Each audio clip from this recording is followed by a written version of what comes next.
What's the word, y'all? It's your boy Jsitez, and I'm back this morning to bring y'all another tutorial. Well, it's the morning for me. I don't know what time it is for y'all, but yeah, man, we doing titles today, man. We doing 3D titles and Element 3D. I don't really have much to say. Let's just get straight into this. So, hey, your program. The reason why I have footage here is because what we're gonna do with Element, we're gonna basically have reflections from this environment in the actual text. So let's hit Control Shift Alt and T. That's the shortcut. We're gonna put title. Once you have your text, you can come over to the character section to adjust your text, make it look exactly how you want it to look. So once you have that ready, you're ready. I would just turn this off. Turn this off, create a solid, and then you apply element. Usually I do this after, but you know, let me just show you guys how to speed this thing up, you know. You could come down to your texture maps, you go into layer, and you grab your third layer, which is your footage.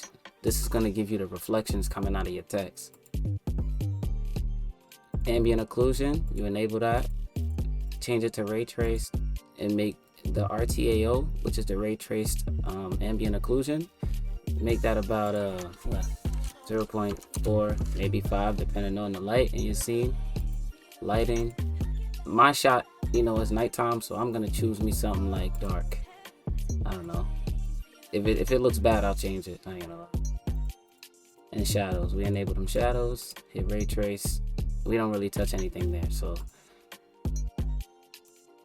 you set your path layer 1 as your text layer, which is in my case, mine's is the second layer, so we're gonna have that there. And then it's time to get into element.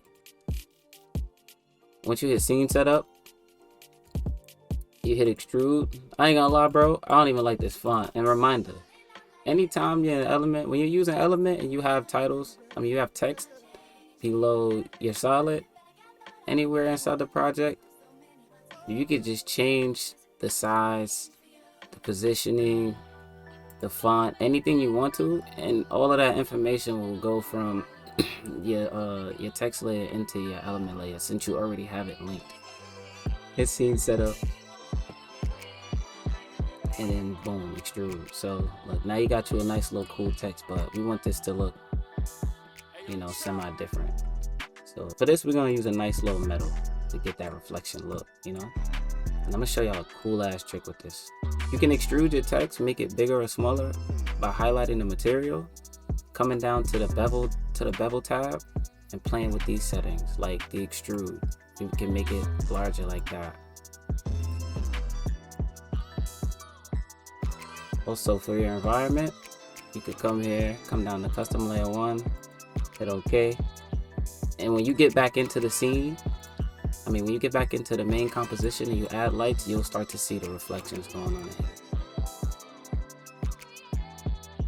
Once you have your title in here, alright, let's go to lighting, because that shit is not cool. Let's just change this to cinema. And we'll add a light.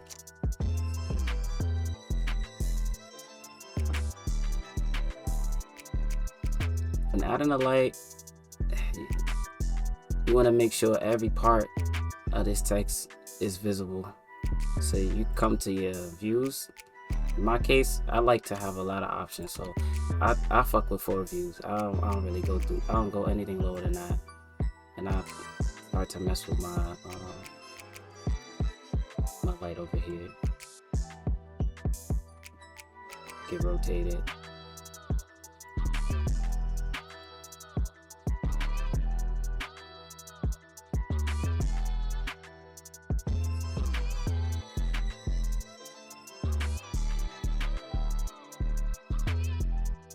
So now once you have your text looking how you want it to look, you can play it out. What you want to do now, if you want to maybe rotate this, or if you want to do a nice little zoom out, you add a camera. So we're gonna add a camera. I'm gonna show y'all a little trick. We hit Control Alt Shift and C. It's gonna give you a camera. That vocal length is crazy. We're gonna make this 50 millimeters. No, yeah. If you come up to your particle look and your multi-object tab, you bring that down, you enable it, and this is where we start having fun with the title. Come to size and hit the stopwatch. Come to displace on any one of these X, Y, Z axis. In my case, I want a X displacement, so I'm gonna go with X. And I'm hit the stopwatch there, and we're gonna do some rotation, random rotation on a multi-object. So that's gonna turn every character individually, So we're gonna reset that. And if you press U on your keyboard, you're gonna see all three of your keyframes right there. You can drag your keyframes up a couple frames. If you come up to displace, you can just make sure everything is outside of the scene. Also, bring your size down to 0 and your rotation maybe to the -2 or 1 area. And then hit the motion blur tab. If you can't see this, you gotta hit toggle switches and mode. For some reason, I don't see it on mine, but on your screen, it should be right here. Toggling switches and modes. It should be right here. I don't know why I can't see mine. I think it's because of the edit space that I have. Now you got some type of animation going on here. You know what I'm saying? Let's play this out. If you don't have a good graphics card while you're creating this, you could just change your render mode to draft, and then you'll get a better result.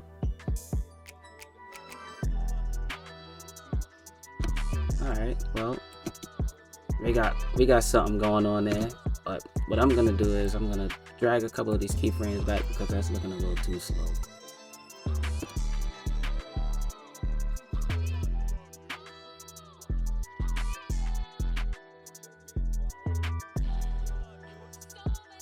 So now you got a little animation going in, and we're just gonna make this go out as well.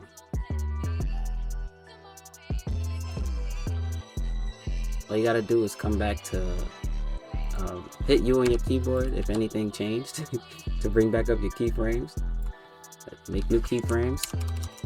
Go up about 5 or 6 frames this time, and we change everything back to what we had before. But instead, I like to make my rotation go positive when I'm going out. I don't know, that's just me. Yeah. So you hit 0 on that, and also you wanna expand this again.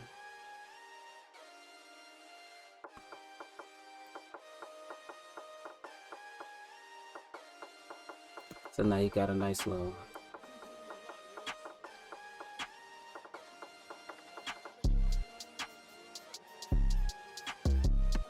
You can always set these to easy ease. You just right click.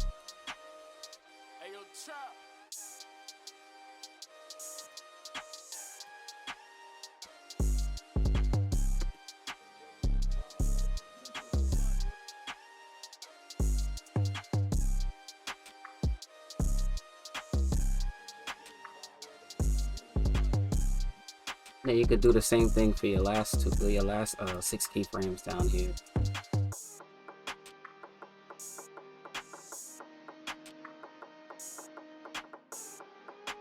Show y'all something. If you have deep glow or any other glow, you apply it, and if you come to the input and you up the threshold, so this little glossy, shiny look, bro, and you're gonna see it. Come up to the camera now, and highlight all of these keyframes. You come up maybe, I don't know, as far as you feel, bro. This is all about being comfortable at the end of the day. If you hit C, you could change it. This one is the zoom tool. I'm gonna zoom in just a little bit. Go into quarter so you can see what you're doing. I'm gonna zoom in just a little bit, and then I'm gonna do like a small little rotation and turn it towards the bottom.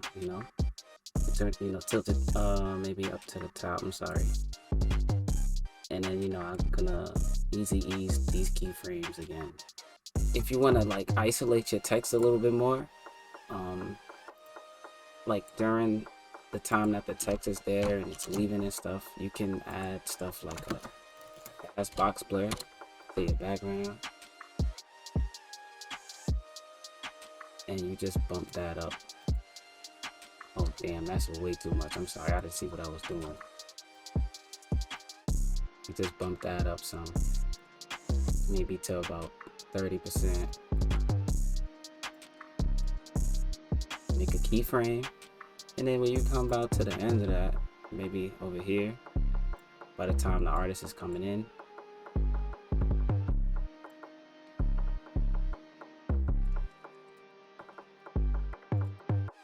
you could just hit reset.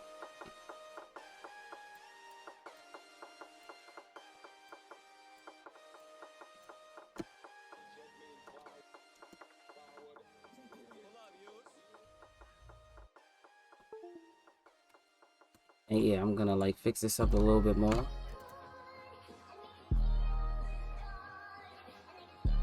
But as y'all can see, look, it's coming together, man. It's coming together. We got a little something going on. We got a little something going on. A little something. Oh, shout out to Jedi in the background.